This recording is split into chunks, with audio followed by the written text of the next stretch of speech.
Four glass objects have square bases of equal area. Which object is the least stable? So to figure out which object is the least stable, we need to first mark their center of masses accordingly.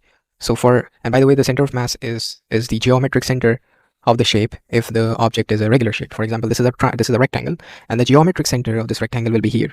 Okay, and that's the center of mass of this shape. Similarly, for object B, it is more wider from the bottom, so this center of mass will shift towards the wider side. Same is the case with C. It is wider from the top, so we'll mark here the center of mass. And for part D, it is actually the geometric center of this object. It will be here. Yeah. So which is the least stable object? Okay, we need to figure out that. So for the least stable object, the highest center of mass is this for the C. Okay, so option C is the least stable.